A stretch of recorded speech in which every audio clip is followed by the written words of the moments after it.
All right.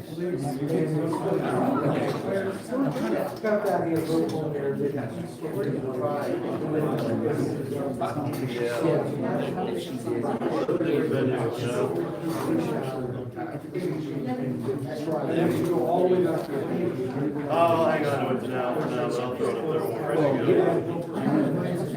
Ready to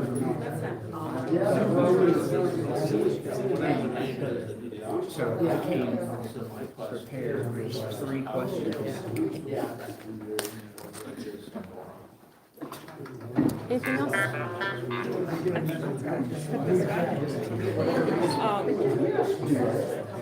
Yeah.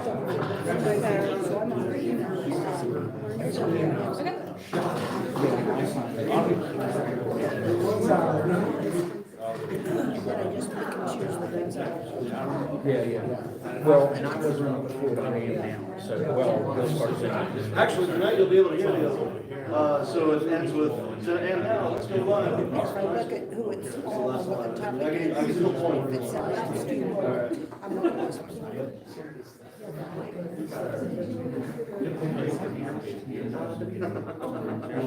Yeah, you don't want that to happen. Yeah, that's the only thing we'll think about.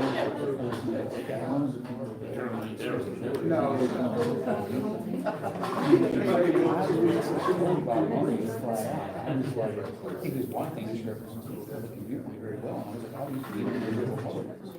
No, it doesn't.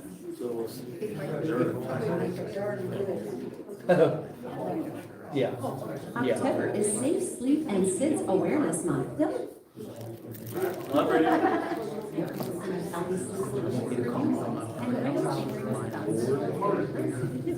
The Safe Sleep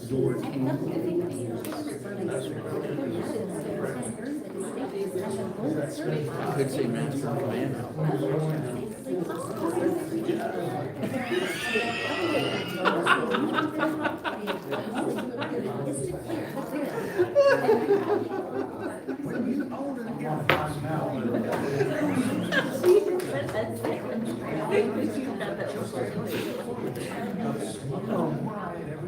I told him.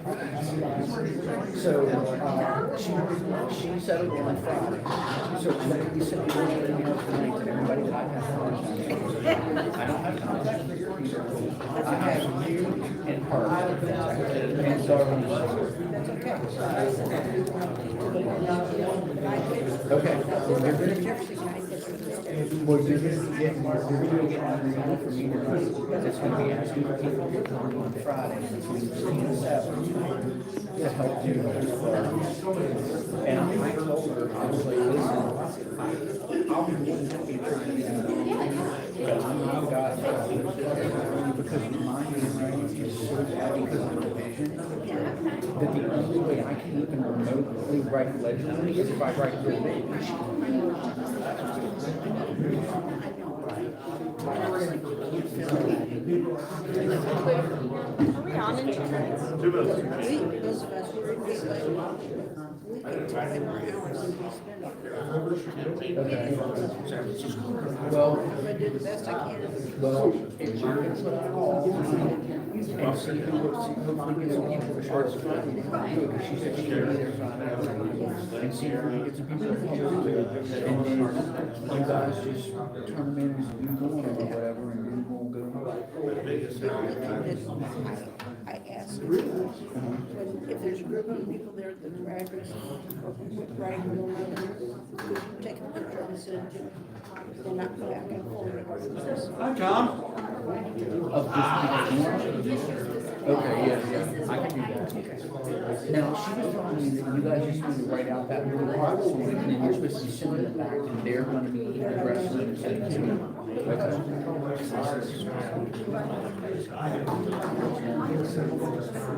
Excuse me, I didn't want to.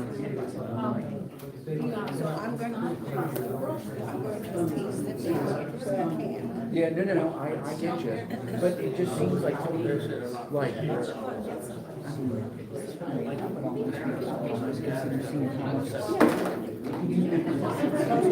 But like what we're saying, but that takes us to the page and everything else, so. Is it turned on? All right, perfect, that's all. Thank you. So, I hope so. Last time we checked. Luke, are these mics on? Yeah. tell us that he didn't. I mean, they're not right now, they're moving to the Or have it even. How did we get that? The email addresses that I was given for all the candidates that I was told they are verified contacts. So, you know how if you send an email to someone and you have their address wrong, you get a thing back saying it was unable to deliver? Well, I never got that because you were lying. His email is John.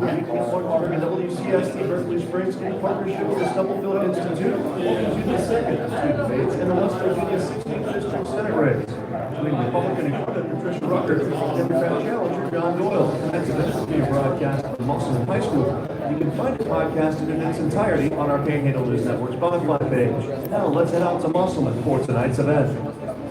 Good evening. Good evening. Mistake was made. Thank you for joining us this evening for what is the second of two civil discussions between incumbent Senator Patricia Rucker and challenging candidate John Doyle, and both are candidates for the West Virginia Senate District 16. We certainly appreciate Senator Rucker and Mr. Doyle for choosing to partner with the Stubblefield Institute and West Virginia Radio Corporation to bring this debate to you tonight.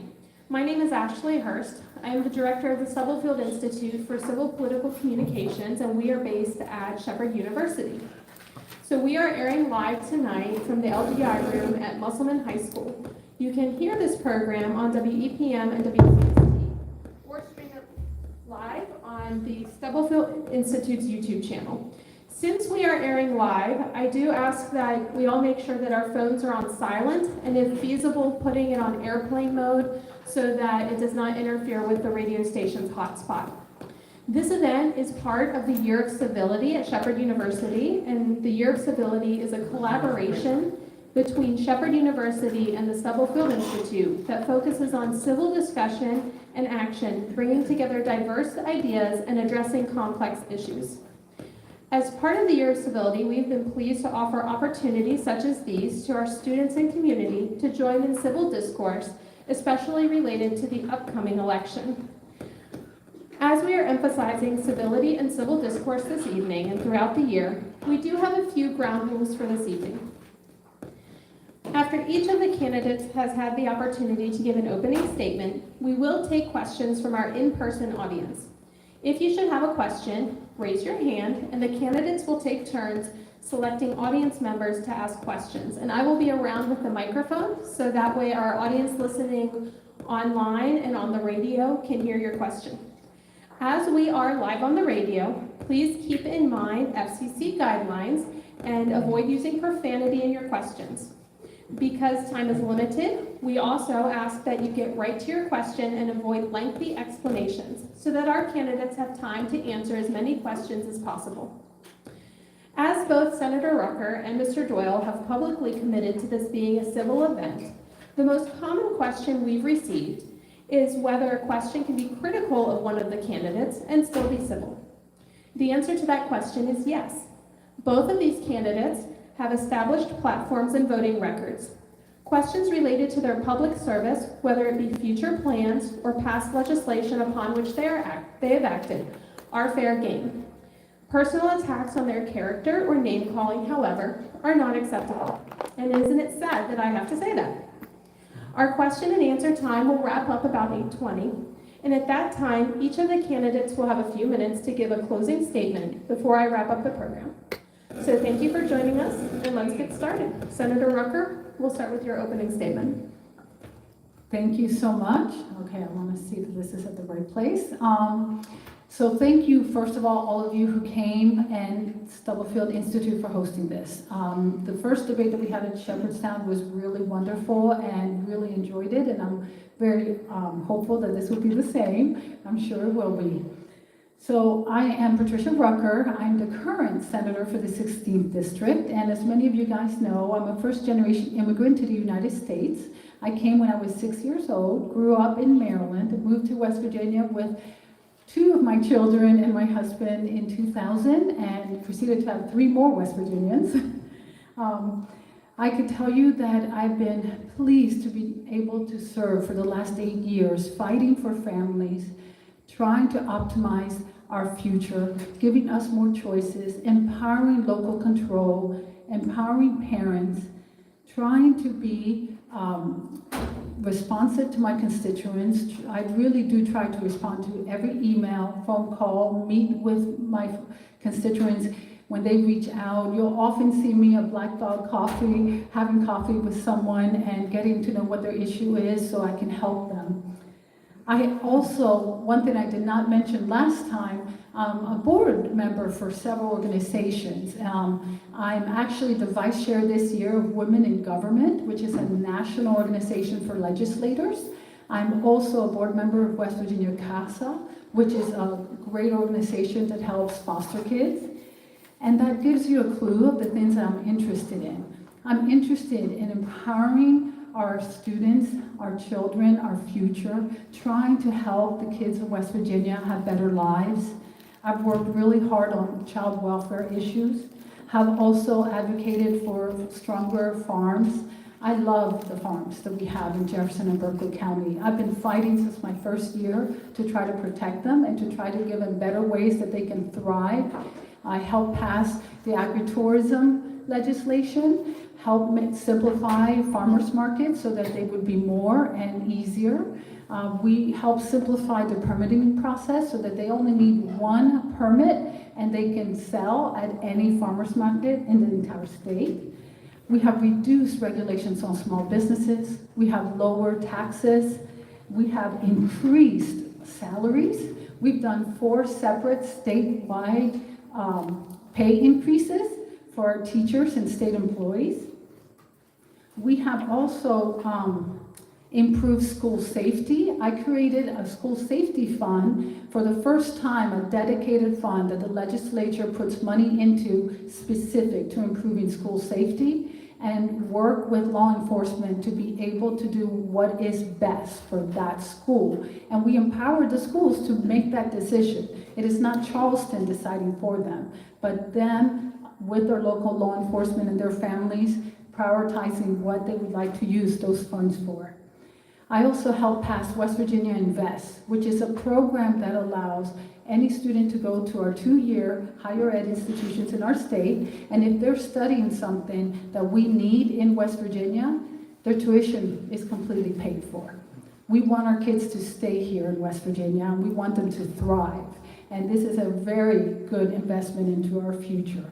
There's a lot more that I can do, or I can talk about, but that's just a very good beginning and a summary. I look forward to your questions, and as always, I have to say, look forward to talking with my friend John and us being able to tell you more about ourselves. Thank you, and welcome to everybody who came through this cold and rainy night to get here. You're hardcore, and I appreciate that. I'm John Doyle. And I am running for the state senate against Senator Rucker. I grew up in Charlestown. I am a graduate of Shepherd University, where I majored in political science and minored in history. I am a U.S. Army veteran of Vietnam, and I was awarded the Combat Infantry Badge and the Bronze Star for Valor. I served 26 years in the West Virginia House of Delegates. I was the sponsor, the sole sponsor, of the bill that created our community college system. I was the lead sponsor in the House of the bill that created the Farmland Protection Program. I worked very closely with the State Department of Education, and some of this was jawboning, to persuade them to require civics to graduate from high school. And I led the fight in Jefferson County to get Jefferson County a fair share of the revenue from the table games. I stand for clean air and clean water. I stand for good public schools, emphasis on public. I want to restore reproductive freedom to the women of West Virginia. I think we need to do much more about childcare in our state. And I stand for something called your right to repair. And I'm going to take a minute or two and explain that. When you buy a product, the manufacturer, under the laws of West Virginia and almost every state, is permitted to keep as proprietary the information that is needed to repair that product, even if you're capable of repairing it yourself. They don't give it to you. Massachusetts 2 years ago passed a law that said the manufacturer has to give you that information so that you can repair it yourself if you're capable, or you take it to your friendly neighborhood independent repair person. And I don't care whether it's a car or a tractor or a computer or a refrigerator or what. I think you deserve the right to have that information so that it is no longer proprietary. Also, Senator Rucker accurately said that we have, over the last 8 years, had 4 pay raises for our public school teachers. We're still dead last in the country. All the other bottom feeders have done better than that. We must do better. Thank you, and I want to say this. I have great and deep respect for Senator Rucker. She is not only a delightful person, she is scrupulously honest, and she is a dedicated and conscientious public servant. The only disagreements you will see between us is on issues. So thank you, and I'm ready for your questions. Oh, and who's going to go first? Call them on. We didn't decide. Mr. Doyle, why don't you call? All right, let's see. Questions? Raise your hand and raise them really high so we can see them up here. In the back there. If you could state your name and then ask your question, that would be great. Barbara Bratina. And I'm really upset about the gerrymandering of Martinsburg into 4 delegate districts and divided into 2 senatorial districts. How would you handle that in the next census, please? I would not do it that way. I think municipalities should be kept whole. That's the way they get the best type of representation. If you have somebody who represents that municipality and doesn't have a conflict representing a group of people from outside that municipality that may have different ideas about what is best. So I think that whenever you do redistricting, you should use existing political boundaries as much as you possibly can. And I have to tell you that I am not a fan of gerrymandering. I actually did not get too much of a say, unfortunately, in the redistricting and the drawing of the lines that occurred this last time. If it was up to me, definitely it would just follow natural boundaries, natural geographic boundaries. We could even just use zip codes as a basis for districts. When it comes to Martinsburg specifically, this might surprise you, but actually the folks that we talked to from the Martinsburg power structures, I guess you would say, see there I am with moving my hands, they actually thought it was a great idea to basically double the representation in Charleston. It might not be the way that you see it, but that's the way they saw it. So I'm not telling you that they're the reasons for why that happened, but they actually supported that happening because they went from having just 2 senators to 4, and they went from having just 1 delegate to multiple delegates. Also part of that determination of redistricting, as you know, we have incredible population growth, and the city of Martinsburg is definitely one of the bigger cities in the state now, so them having more representation is kind of natural. We have a follow-up question. It's not a question, just a statement. They now regret that, I will say. They'll be saying that we should have had 4 instead of just 1 representative. Yeah, I haven't heard that from them. Yeah, if I could follow up on that, and I had not heard that from them either, but I do think it was a mistake because in attempting to get a piece of each one of 4 delegates, you basically ended up not getting very much of each one. You know, I've been through 3 redistrictings in my 26 years in the House of Delegates. And whenever this has been done, the people that end up having it done to them go, oh, we shouldn't have done this. Well, I've only gone through 1 redistricting. This is my first one, and I did not know to balance what happened in the past. I will tell you that,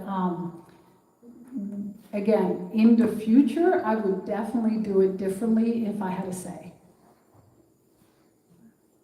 Senator Rucker, do we Your have a turn. question? Okay, all right.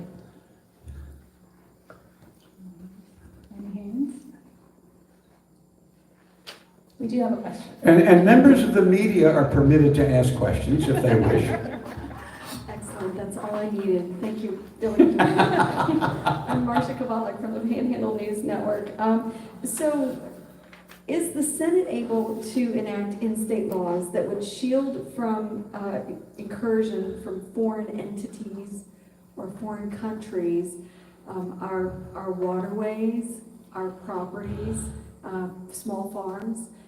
Is that something the Senate could tackle, and is it something that the Senate is tackling?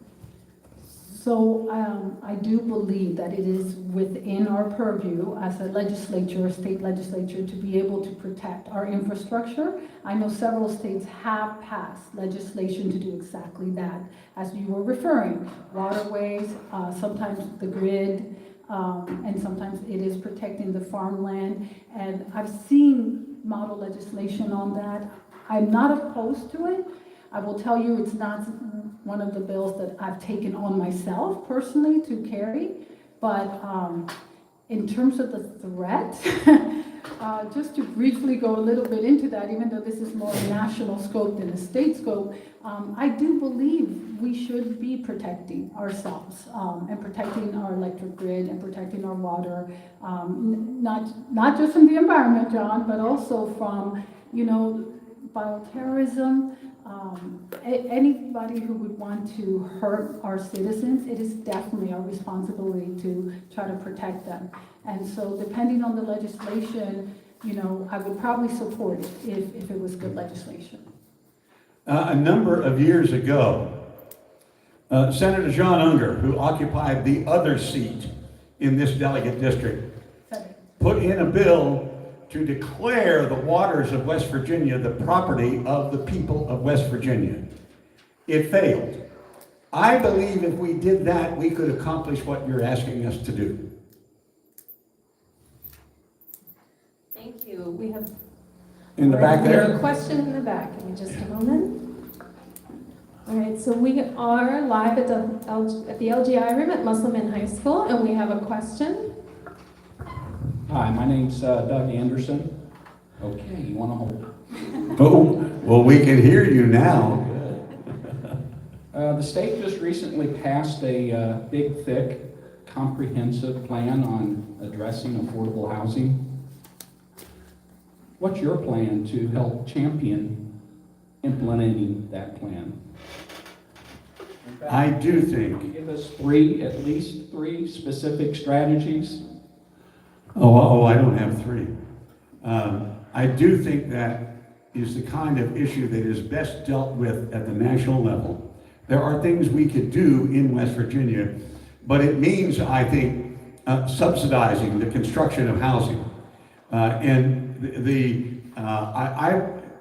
You get into a bit of the sticky wicket over here, because when you start advocating constructing more housing, there are a whole lot of people that say, wait a minute, we've had enough growth over here anyway.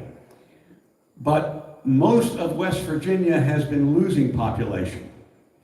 In 1950, West Virginia had 2.1 million people, and the country had 150 million. Today, when the country has about 340 million, West Virginia has about 1.75 million.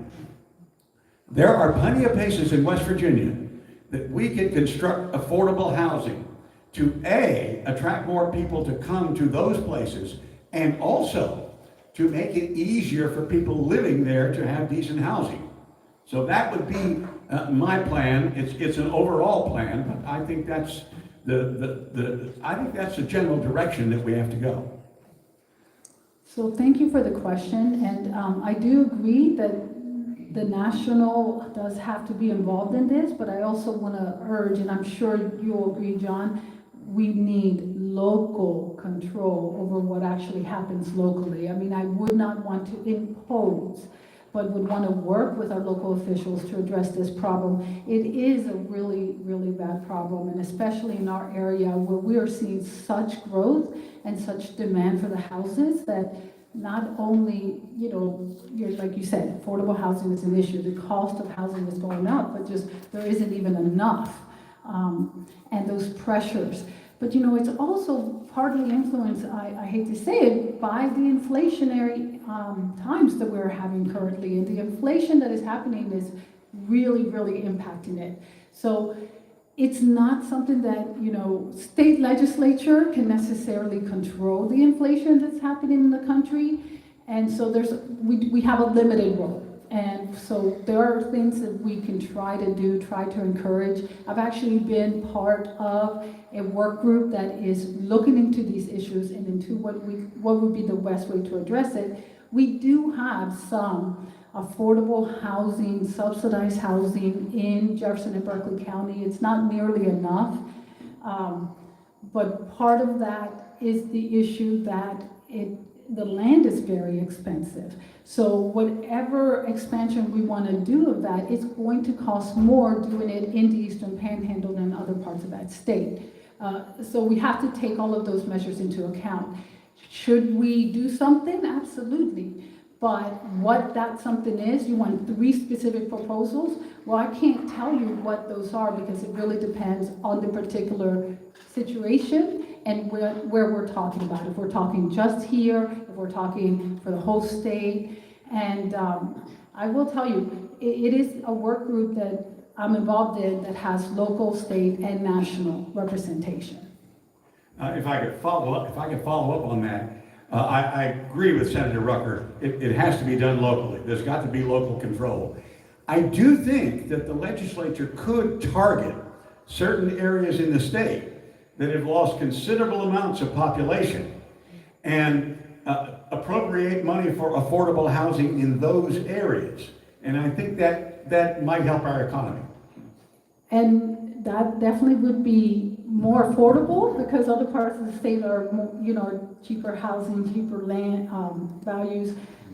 But the jobs is an issue too. And you can't just ask folks to move someplace if they don't have good paying jobs to support themselves. Oh, certainly we have to attract the jobs, but I think this might help us attract the jobs.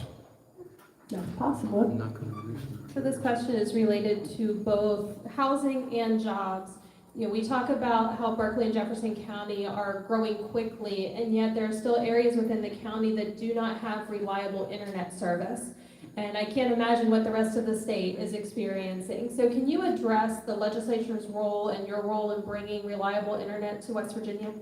Thank you for bringing that up, and I'm glad you said that on live radio. So hopefully the folks in Charleston heard you, because I am down there making that case all the time. They assume that because we're so close to Washington, D.C., we don't need help with broadband, but it's like, nope, dead zones, same problem, weak connections, we need more fiber and all of those options, and I try to communicate that to the rest of the state.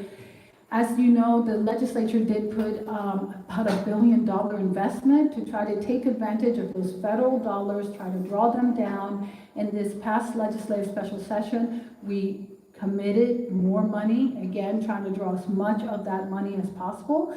But I will tell you that the biggest hurdle we have had is population. So as John mentioned, when you don't have the population, it is very hard to entice those companies that could do, who could bring better service. So we do want to subsidize and help it and get it there. It is the intent of the current state legislature to do everything possible.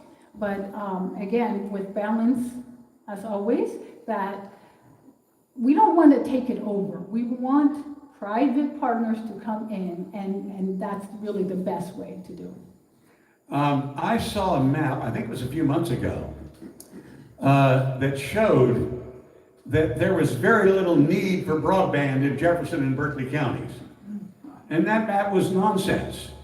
And that's what the state was using for a while. Senator, I don't know if they've gone to a better map yet or not, but that map was nonsense, and we are way behind because of that map. And let me throw something else out, which I think is sort of related to this and the previous question we had.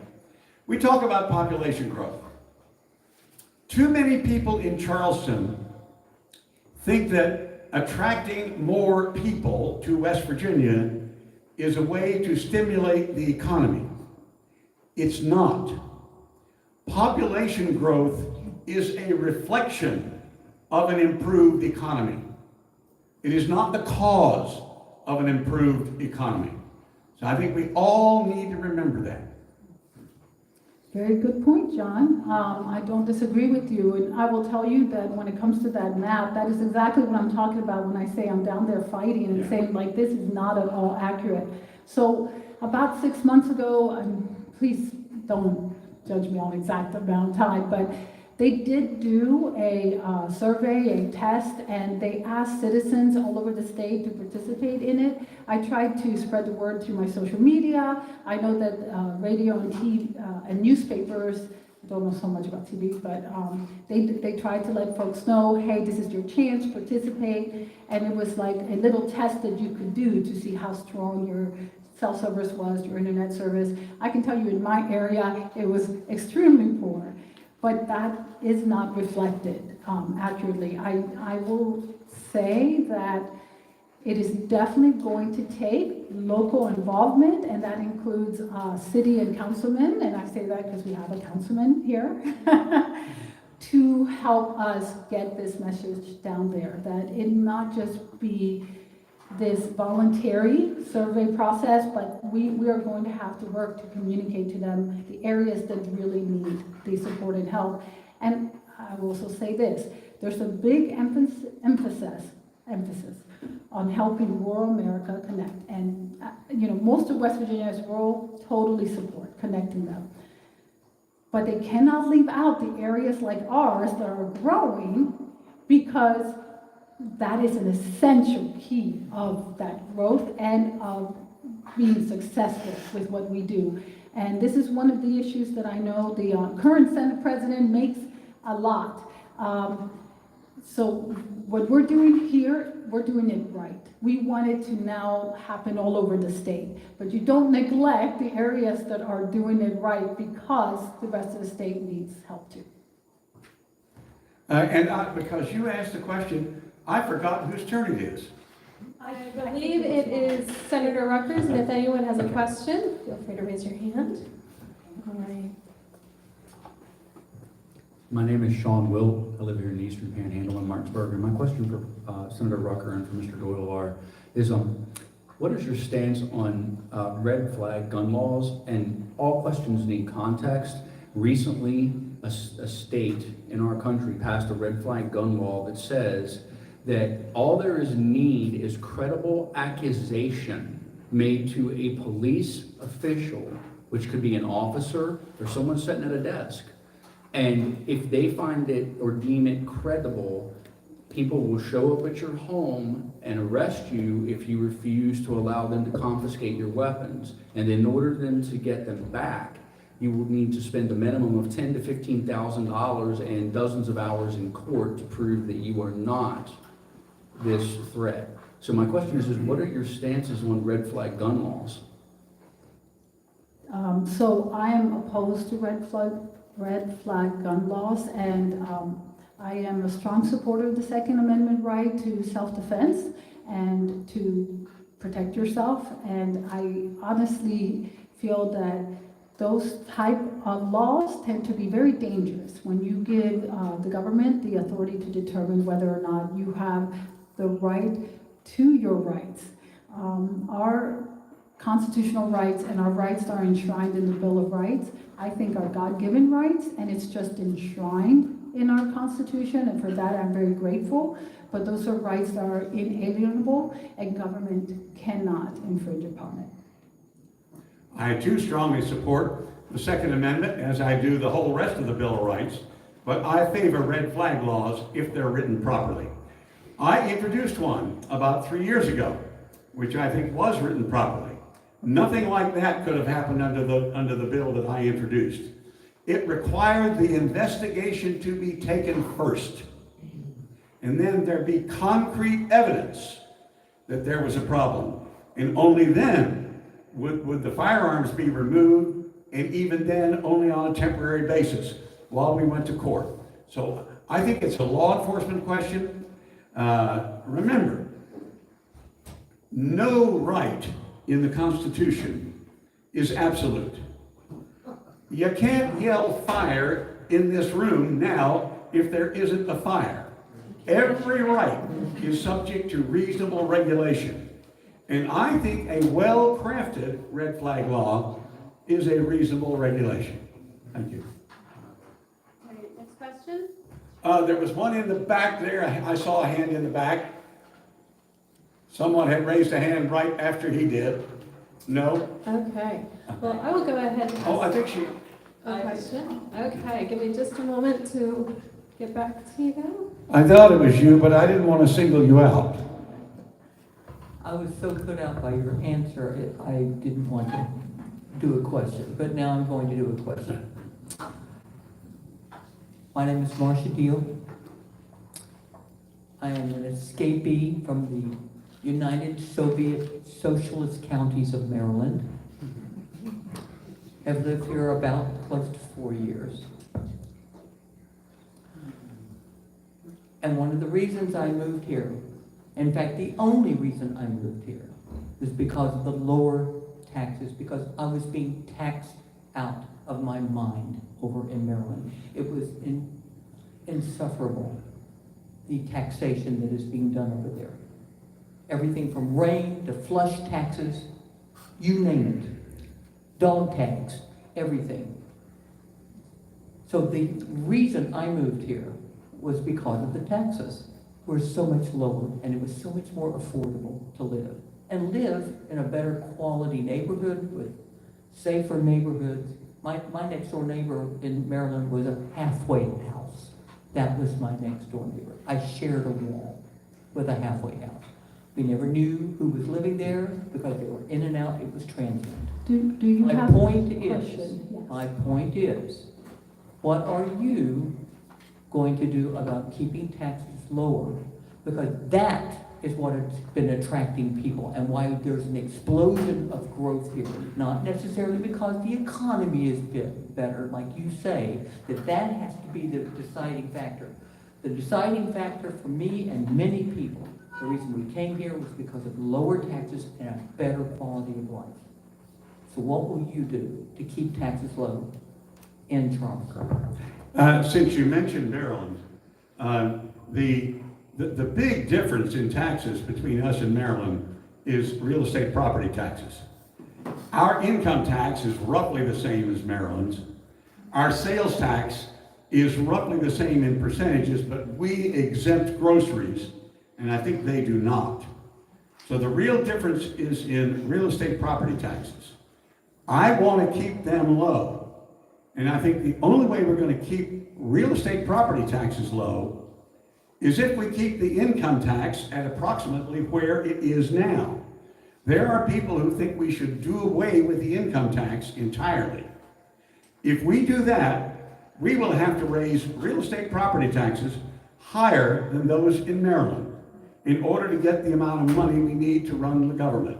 So my answer is, I think we have a fairly balanced tax burden right now between income taxes, sales taxes, and property taxes. And incidentally, every type of tax, every tax is a version of one of those three types of taxes. I think we have a fairly even balance now, and I would like to keep that balance. So this is one of the areas in which we differ respectfully. So I'm a studier of history. I'm also a big fan of some of the presidents we've had in the past, like Calvin Coolidge and Ronald Reagan. And there's been evidence over and over and over again that when you lower taxes, you actually increase economic activity and increase revenues. for the government. So I do try to do everything I can to find efficiencies in government, and I will always vote to lower our taxes in every way I can. So I will tell you that we have been able to already lower your taxes a little bit. It hasn't been enough, but a little bit, without raising property taxes or other taxes on you. But it does mean being responsible, making certain that you do have the funds to be able to do it. And I think we can do more, especially when we look for more efficiencies in West Virginia government. Even though our population has gone down, the size of government in West Virginia has not. And that means something's out of kilter. So I would like to do further reductions.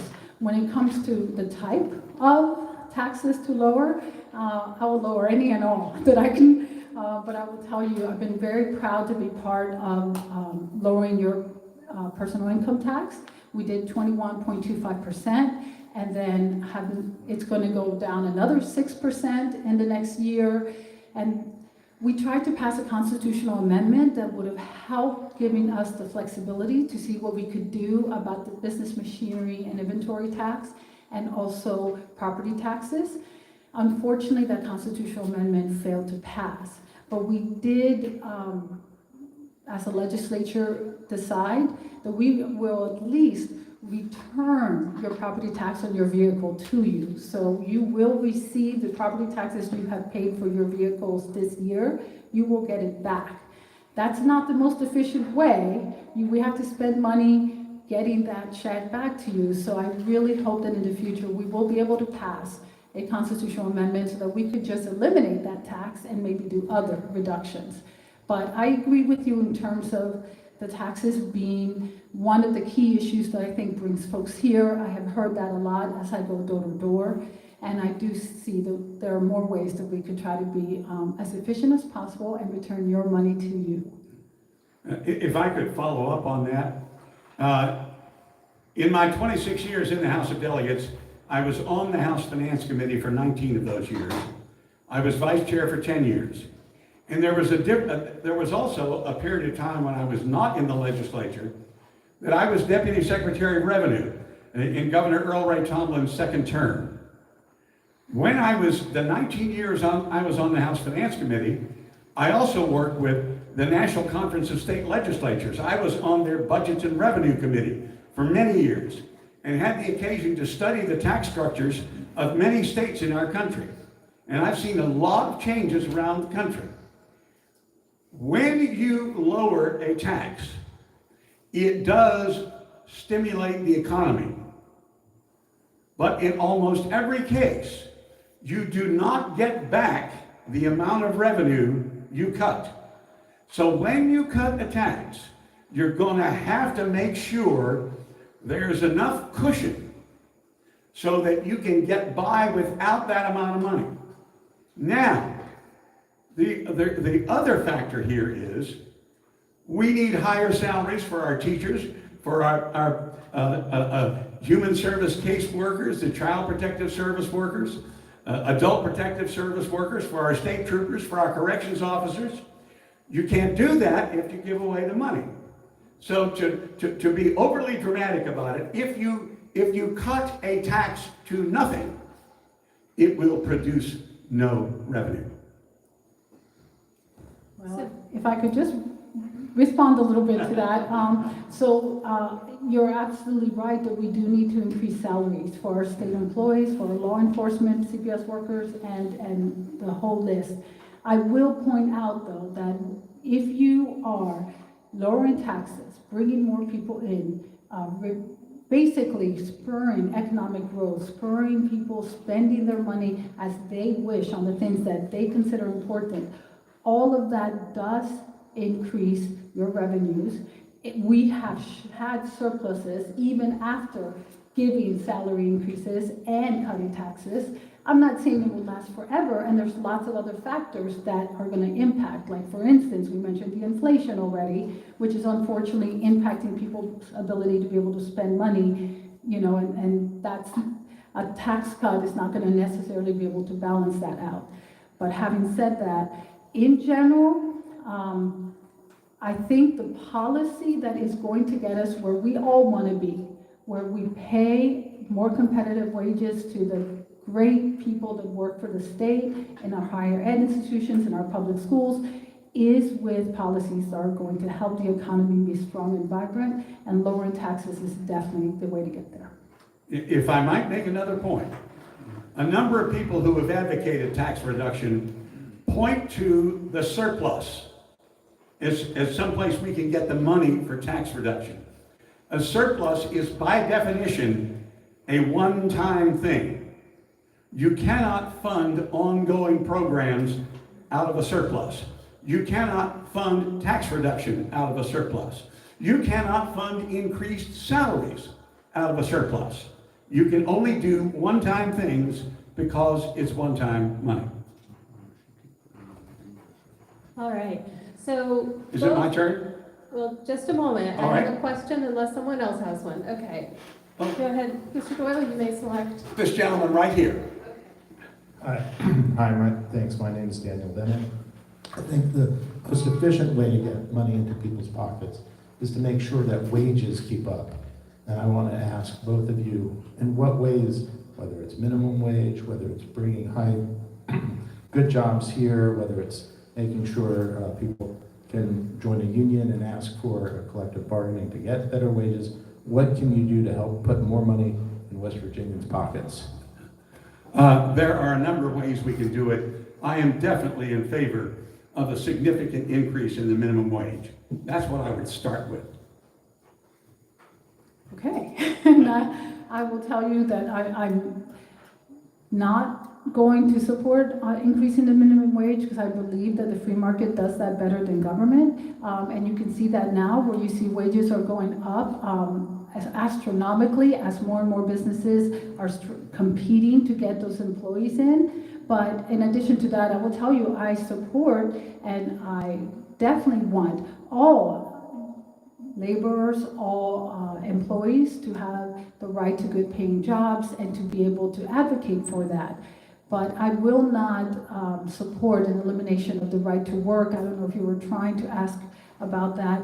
I definitely support that we have a right to work in this state, which for those who don't know, that means that you can choose to join a union, but you don't have to join a union. I have many good friends who are members of unions, and they are happy and they're getting what they think their money pays for. But I also have friends who are not members of a union in the same type of work, and they're happy. So again, freedom to be able to decide what is best for you and how to advocate best for yourself, I think is best. Might I follow up? And thank you for bringing up right to work. The right to work is a misnomer. It actually reduces the options available to labor and management to resolve their differences. There are basically three kinds of shops on a factory floor. There's the open shop, which is right to work. There is the union shop, where you can go to work for a company without being a member of a union, but you have to join later on. And there is the closed shop, where you have to be a member of a union before you go to work there. What right to work does is eliminate both the union shop and the closed shop. And so it says the only way you can do it is the open shop. And another part of the problem with right to work is, if you're working at a plant and there are 200 people there, and 150 of them decide they want to strike and get better wages, and they succeed, and you decided you were going to sit it out, you get the wage increase anyway. I think that's not fair. I think that's freeloading. All right, next question.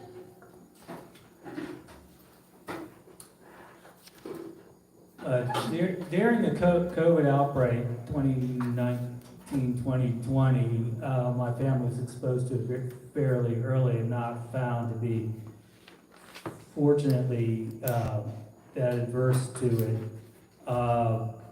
But what concerned me was living in a state where even knowing that it was not a threat to my family, we might be exposed to having to take a questionable vaccine that might have not been ethically developed or all that effective. I don't believe that West Virginia has a religious exemption to such movements. My daughter ended up having to walk away from a scholarship and attending a school in Maryland where they do have religious exemptions. What are your thoughts on the forced vaccinations and the possibility of religious exemptions from such actions? So I support religious exemption and becoming like all of our surrounding states which allow religious exemptions, and not just the surrounding states, but New York allows religious exemption, New Jersey. I mean, basically 26 of the United States offers either religious, philosophical, or both exemptions to vaccinations. I also support a child's right to an education, and we should do everything in our power to ensure that they get that education and that we are not creating barriers for them. I have tried to pass legislation to get this done. Unfortunately, we did not have the votes until this last session, and we passed a very, very, very watered down, small little possibility, and it was vetoed by the governor. So I will try to keep fighting for that. It is something that I think it is very important. I think we are discriminating against people, and often it is brought up, well, you need to get vaccinated to protect those around you. I'd like to point out that if those vaccines work, you are protected if you're vaccinated. And there are a few individuals who cannot get the vaccine. That is absolutely true.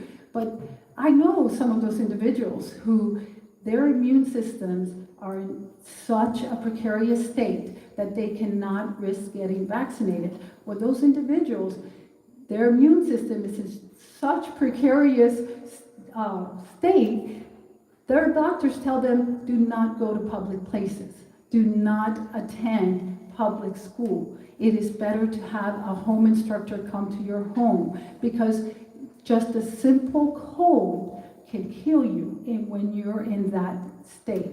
So to have a policy for those individuals who cannot take those vaccines, very often it's because they're getting chemotherapy. It really reduces their immunity.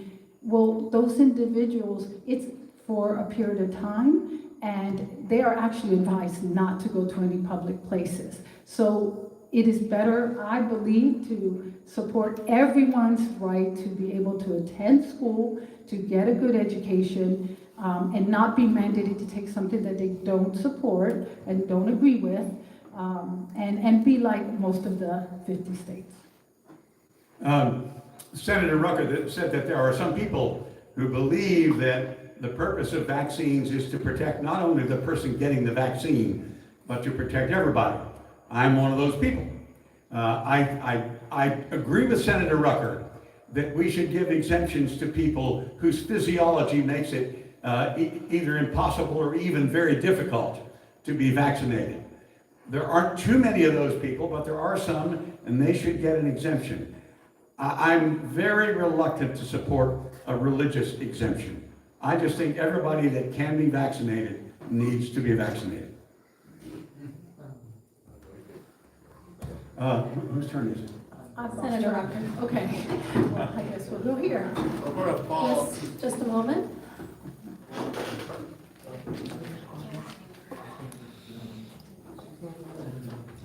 Dr. Joseph DeSoto, I'd like to follow up on that.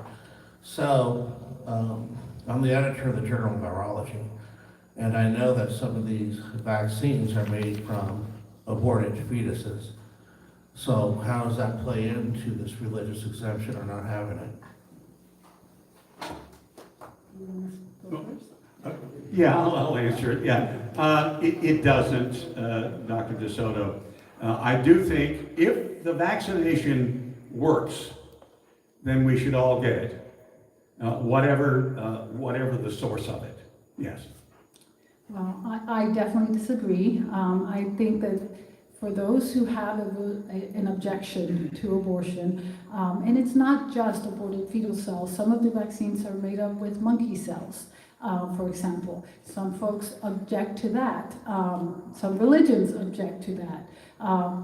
We should not be forcing someone to go against their religious beliefs, their sincerely held beliefs, and that's how most of the states have interpreted, most of the courts have interpreted. As a matter of fact, just this past year, the state of Mississippi decided that the state of Mississippi was violating religious beliefs by not allowing religious exemption. You may know that right now the state of West Virginia is being sued for a similar complaint. So no, I definitely would support someone following their sincerely held beliefs and not being forced to take something that goes against that. But thank you for the question. Mr. Doyle? In the back there. I want to grab someone. I'd be interested in hearing your policy positions or aspirations on how West Virginia can accelerate or embrace the use of artificial intelligence in all of our sectors. I simply do not know. And I am open to opinions and ideas from everybody. Yes, I can't say that I'm an expert when it comes to AI or technology, but I will tell you that I'm definitely open to seeing how it may be able to help make government services more efficient, for example. I will also tell you, it also makes me a little bit nervous. I'll just be honest there, that that technology, and it could be because I'm not a tech person, just does concern me a little bit. But I'm definitely open to it and definitely open to hearing how it may help. So if you are someone who is tech savvy, please feel free to give us some ideas and suggestions.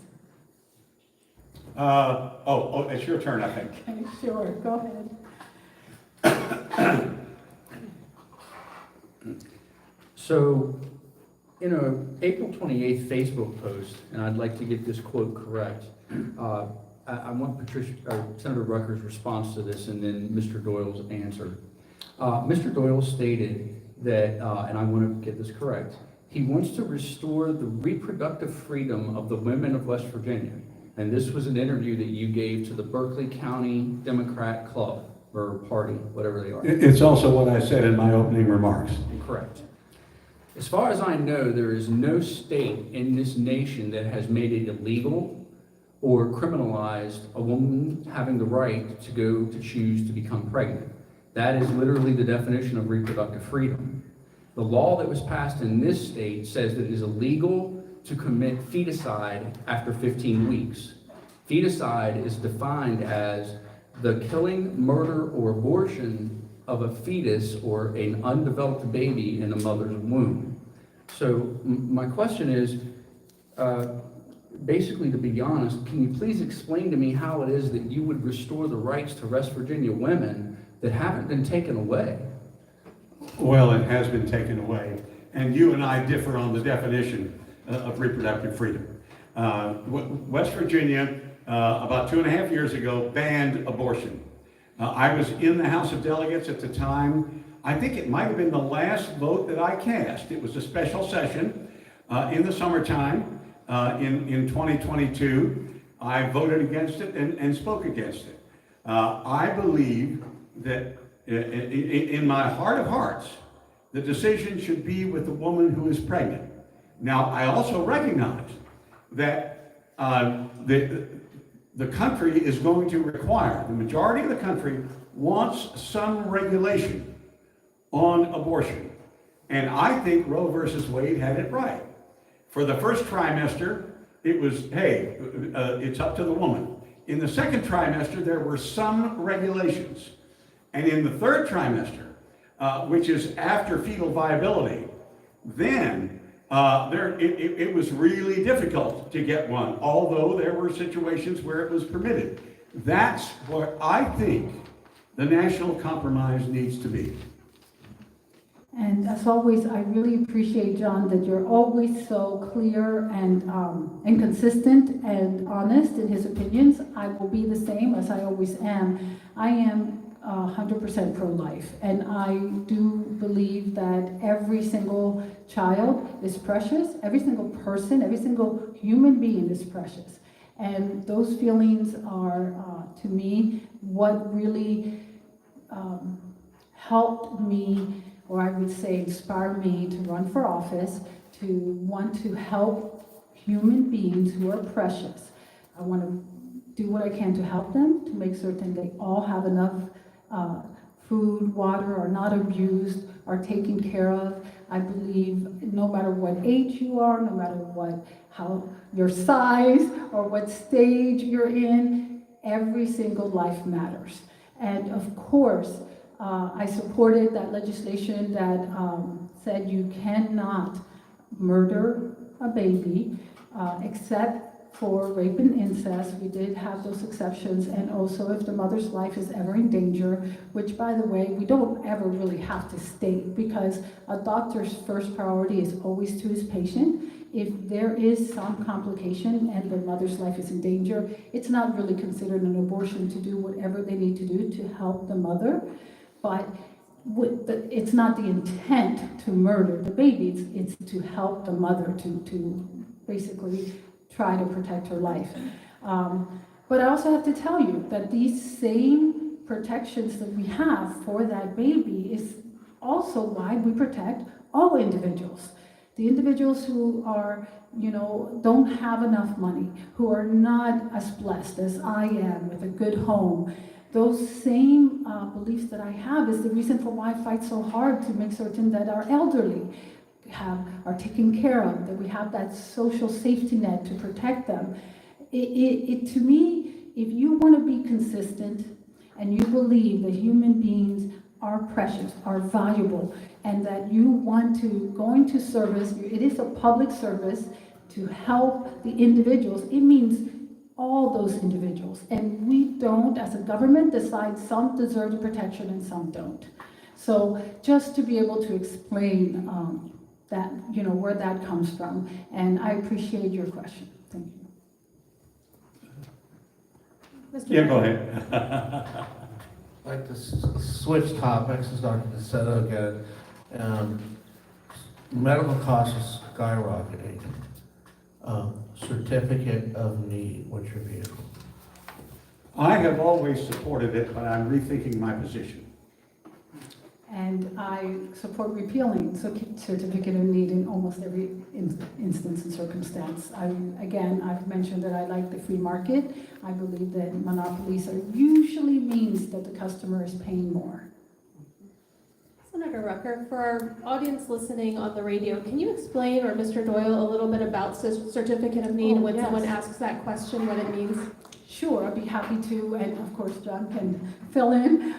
So certificate of need is basically if you want to open a new X, Y, or Z, medical clinic, birth center, hospital, just name it. And it mostly applies in West Virginia to medical facilities, but it could be, there's certificate of needs for other things too. You have to first send in an application and have a survey done to see if there is enough need, or if there isn't too many options, or some of the services are not being adequately met. One of the problems with the process in West Virginia, it may not be everywhere, but in West Virginia, is that the folks that you are purposely going to be competing with get to say, no, I'm doing a great job, and there doesn't need to be anybody else supplying the service. And pretty sure most businesses are going to always be on that side. So it really has restricted the growth of our options. And did I miss anything, John? Well, not that you would have known. My first year in the legislature in 1983 is when we passed this, and I voted for it. And it was called the Hospital Cost Containment Bill. And we set up the Hospital Cost Containment Authority. And the reason for it was we had a number of hospitals that were just, without analyzing the need in their region, were simply starting programs, which ended up having a lot of money spent on them and not a whole lot of patients there. So we decided we needed to have some way to keep that money from being wasted. It worked for a while. Later on, it morphed into the healthcare authority. It went beyond just hospitals. It went to the whole healthcare industry. I do think it's probably long past time that we got rid of it. So, yeah. No, I was just going to say, I did not know that that's when it passed, so thank you for letting us know. So you could say it's been an experiment we have attempted, and maybe now it's time to see. Yeah. The lady right back there with her hand up.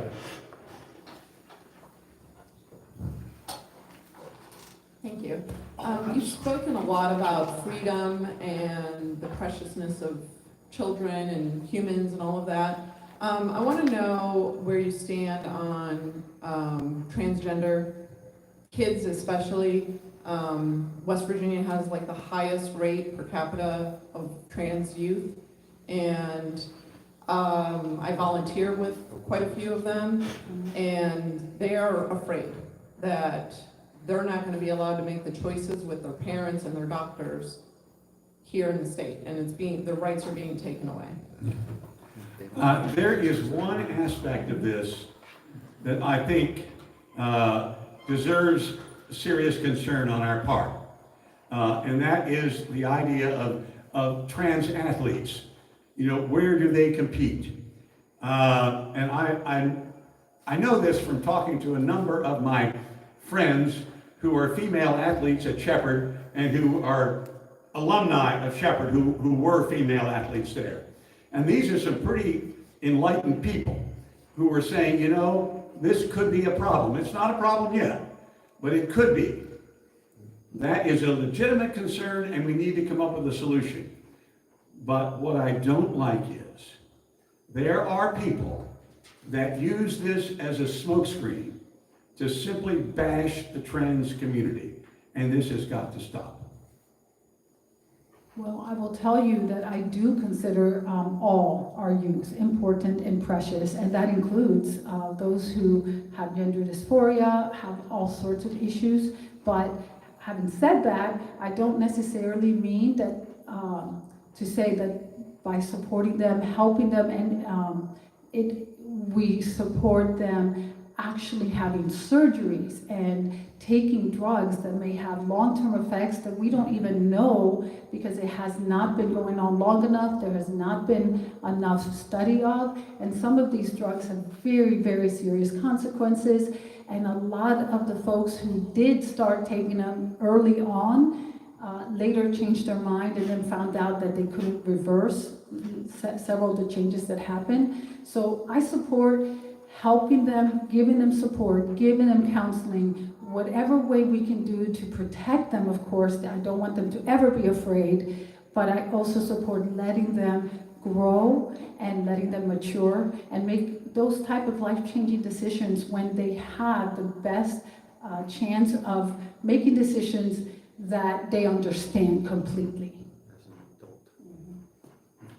You get 2 in a row. Because I jumped the line.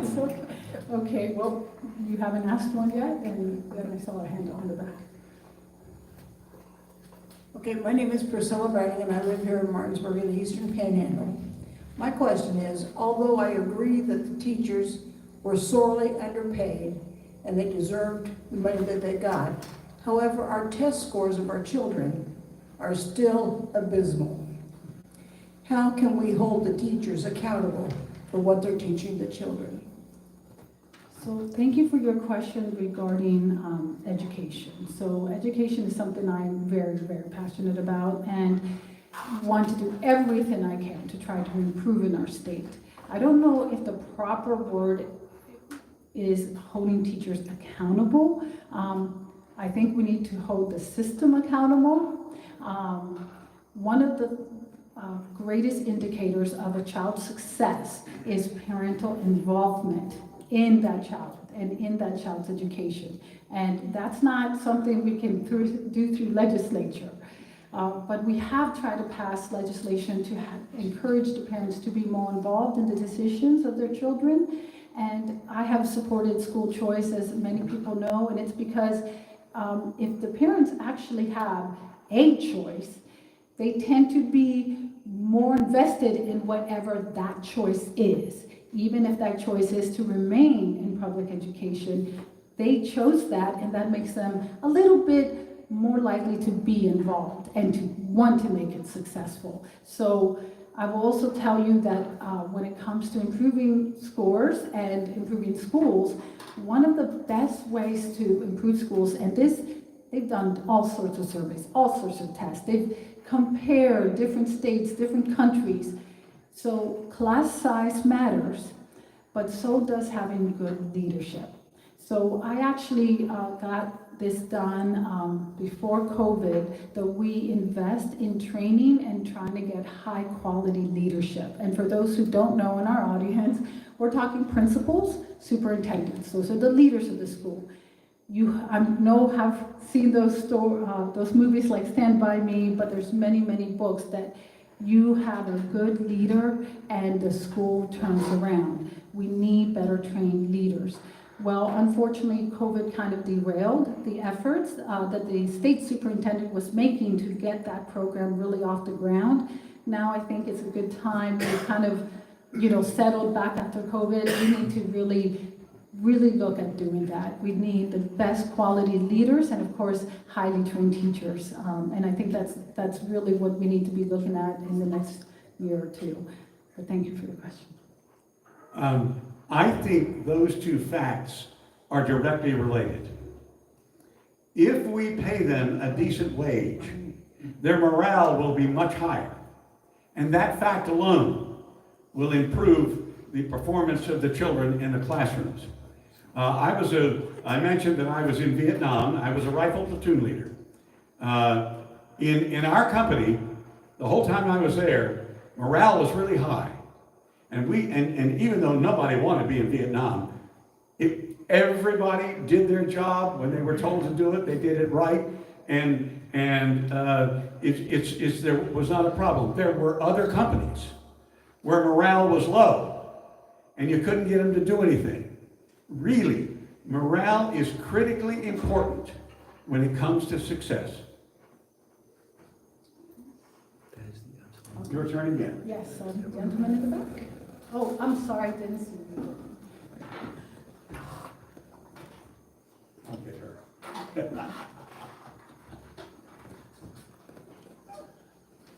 Just a comment, I'd like to echo what Dr. Soto said. As a professional healthcare administrator, I've followed the certificate of need stuff for the past 2 to 3 years.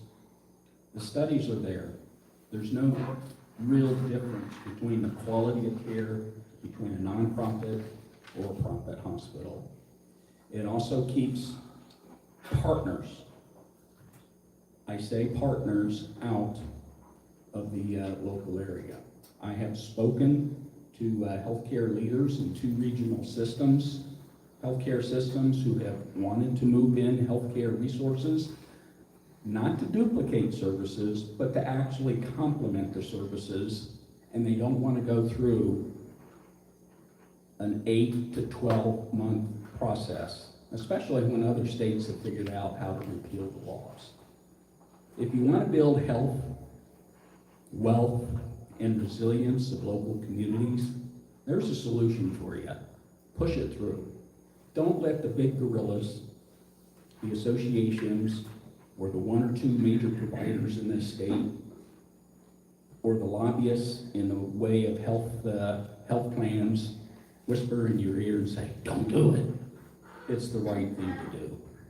It's long overdue. It's a relic. Well, thank you for your comment. Yes. The lady in green. Oh no, I think that's teal. Is it what? It looks green up here. I'm Tina Burns from Jefferson County. And going back to the issue of school and student performance, the West Virginia Department of Education has just listed 41 counties that are on watch. And they stated that the majority of those counties have the challenge of chronic absenteeism, which is failure to attend or missing 10% or more of attendance in school. I've talked with Berkeley County, and I know that they're well about that, although they brought the rate down from COVID period and post-COVID.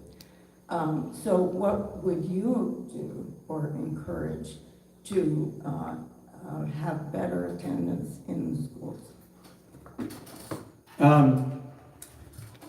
Outreach to begin with, serious outreach. I also think, and anyone here who is an educator can correct me if they think I'm wrong about this. It's my understanding that the senior year is kind of slack. I think we need to go back to having a real senior year. And that's, I think that may be part of the absenteeism. I'm sure it's not all of it. I think we need to encourage people to make sure that their children are in school. And I also think that we need to teach real classes in the senior year, and that way the kids will be better prepared for whatever comes after high school, whether it's four-year college, two-year college, trade school, whatever. I do think we need to use the full 12 years. So my answer is a little bit unusual, because I will bring up the fact that in addition to student absenteeism problem, we have a teacher absenteeism problem. And to me, like in most things, it starts at the top. When you have teachers who are absent a lot, and a lot of classrooms are being taught by substitutes, I think it does affect the students when they experience that and they see that. So, you know, just we need to improve both. I'm not blaming one further, but I'm just saying both are important. I also want to say that we do have, again, in law, but you can't fix these type of things through a law. Guidance for the schools to follow. So if after a child is absent 3 times, they're supposed to have a phone conversation with the parents about what's going on. If a child misses more than 5 days, there's supposed to be an in-person discussion with the parents. But our law says we want the schools to try to figure out what is going on so you can help support that family and help get that child back into the classroom. And it's a very positive, you know, what can you do to help that family? Not a negative, we're going to come down with a hammer, because there are many reasons for why students are absent from school. And it should be considered each one individually and not have a one-size-fits-all approach. So I don't really like what we did this past session, and I can't remember right now whether I voted for it or not. I'm just being honest, I don't remember. But we took away the excused absence for an educational field trip or program, and I'm like, wait, what did we do? And I really honestly didn't understand that that was in there. And those things are valuable too. And those students, for some of those students, they look forward to that educational trip, and it is something that actually inspires them to do well in schools, because you have to maintain your grade point average in order to participate in it.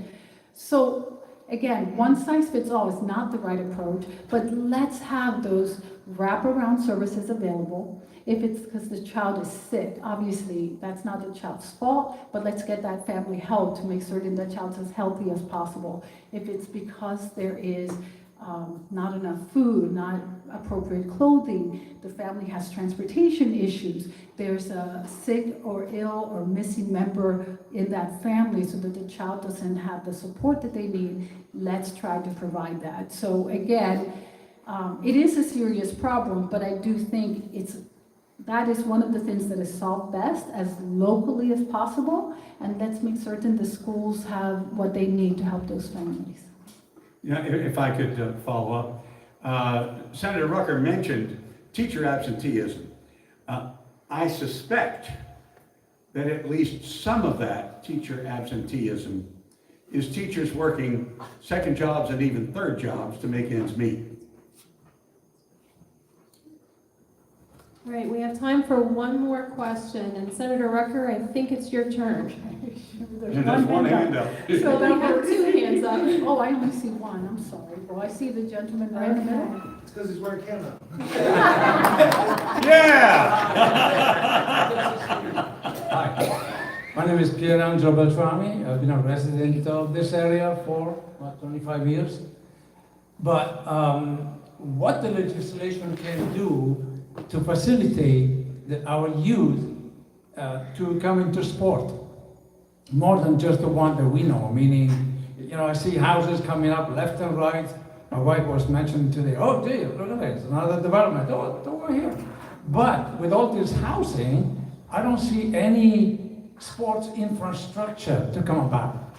So what can the legislation do, the legislative body of West Virginia do to actually help the young people to get into sports, beside the one that we know, Right, the public schools. Right, yeah, Right, that's okay. right. Well, if it's okay, I'll start. It was your turn, so. Okay, so I will tell you that I agree with you that there is not really a lot of choices for our youth. We do have public parks, and again, this is outside the public schools, which is what he's asking about. We do have public parks, we do have little leagues and soccer leagues and football leagues that are outside the public schools, but there isn't enough options. And one of the things I've been advocating for is a pool in Jefferson County, for example. The only pool that's accessible to Jefferson County's residents are if their subdivision has a pool or the wellness center at Shepherd. And of course, the open hours to use it is limited because it's for Shepherd students. And they're very generous and letting the community come in, but we definitely need more options. But, we were just talking about health. We were just talking about, how important it is, students' health. And being involved and being active is totally part of that. So I know that I've had constituents come to me with ideas for, maybe a cycling park, skating rinks. There's lots of things. I congratulate Berkeley County for having a pickleball court that just opened, but we need to have more options that are open to everyone, all of the community. And what is the state role? Well, we do fund some of these projects. There are funds that can go to things like this, but almost all of the decisions as to the space and where it's needed comes from our local government. So it is one of the things we should partner with local government to help them be able to bring more of these things. And I support our local governments taking that into consideration. So they approve all of this growth.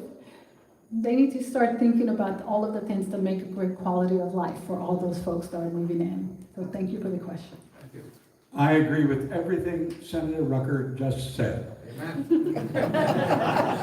Interesting note to end on. So, Mr. Doyle, I will go to you for closing remarks first. Thank you, and again, thank you all for coming on not the greatest night in the world, but we're glad to have you here. The questions were wonderful, and I just want to say that it has been my privilege to be now in the second debate with Senator Rucker, and we're going to have a third one in about a week. I think it's on WRNR. It's over at the Berkeley County Government Center, and hope you will all listen to that. I do believe that in these two debates that we've had, it's pretty clear where we differ. So that is the importance, that's the point of a debate. So the audience can understand the differences among the candidates. So thank you all, and thank you, Senator. Thank you. I have to say that I have thoroughly enjoyed our debates, and I'm sure I'll enjoy the next one too. I have had a great relationship with John Doyle. He was my delegate for many, many years. Always someone that I could reach out to and have a good conversation with, and was always honest, fair, and willing to listen. I've really tried to be that type of legislator too, and I will tell you that it is these things really matter. One of the things that is most concerning to me when I go door to door and I'm talking to voters is apathy. The number of folks who they've lost hope. They've lost hope in the election process. They've lost hope in government working for them. They no longer trust, and that's really, really terrible. When we agreed to do these debates, it was my hope that we would be able to bring decorum and show that it's okay to disagree, and that you can even work together when you don't agree, which we do, and that it is really possible in this heated political climate to have a good relationship with those you don't necessarily agree with. I thank all of you guys for coming out. I thank the Stubblefield Institute for having here, and I do have to do my little campaign speech a little bit. If anyone wants more information or wants to know how to reach me, my website is patriciarucker.com. I have a Facebook page, and like I said, I answer my phone calls and my emails as best as I can, although really crazy busy serving you. Thank you again. And I want to thank the Stubblefield Center too. I forgot to do that.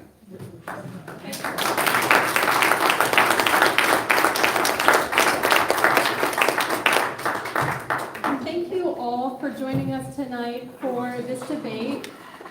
Let's give one more round of applause to Mr.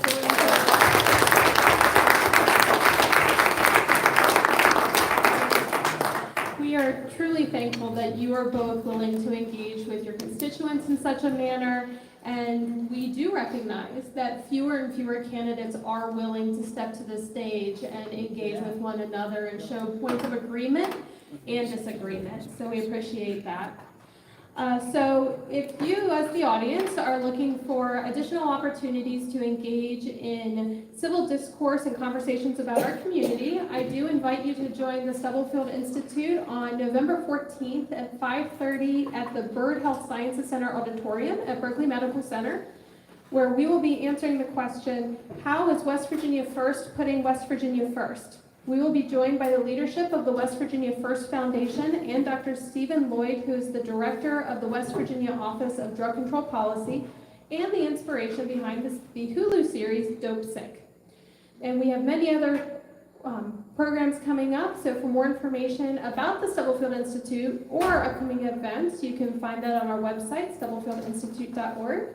And then on behalf of the Institute and Senator Rucker and Mr. Doyle, I thank you for being here and wish you well to your next destination.